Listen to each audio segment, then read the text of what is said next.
feelings are being dragged out of the private sphere into the public sphere. And so it's become a way of shutting people up if they disagree with you. All you have to say is, you hurt my feelings. Look, when it comes to critical thinking, we think that there is some common objective truth. If you argue, the earth is flat, and I argue it's not, I think then there is some kind of standard where you say, at some point, we are going to come out on it's either flat or not. Obviously, these are sort of settled issues. But even that's being challenged. Things are no longer settled because of how people feel, emotion. Please talk to me about how emotion is used as a tool now to fight free speech. Well, I would just point out that your capacity to be offended by an idea, or by somebody's speech, or by certain facts in the world. I mean, when the discovery that the world is not as you want it to be, right?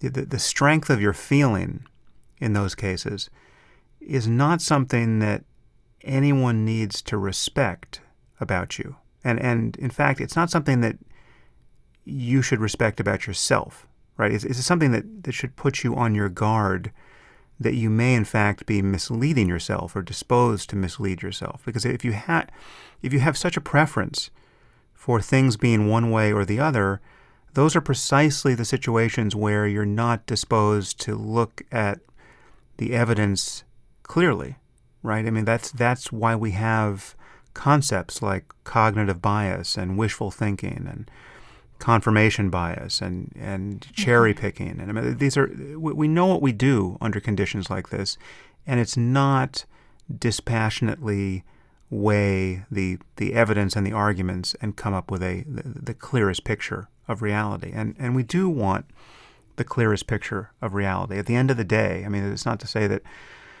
you need to be 100% rigorous all the time, right? But when we're trying to make public policy, when we're trying to argue for the justness of or fairness of a certain turn that society might take, when we're talking about destroying people's reputations, right? We have a moral obligation to get our facts straight and to get things right. And I'm not saying that the way people feel isn't part of the picture. I mean, obviously is, and it's a strong sense of outrage is in fact a signal that there's something worth paying attention to in the world, right? I mean, we on some level that's it is a necessary part of our rational machinery, because if you can't feel outrage, if you can't feel an emotional response to certain data, well then there's something wrong with you, right? If I tell you that, and this is, and there is something wrong with us kind of across the board in moral terms, because we know we are disposed to feel more in response to certain kinds of narratives, and we feel much less even when those same narratives are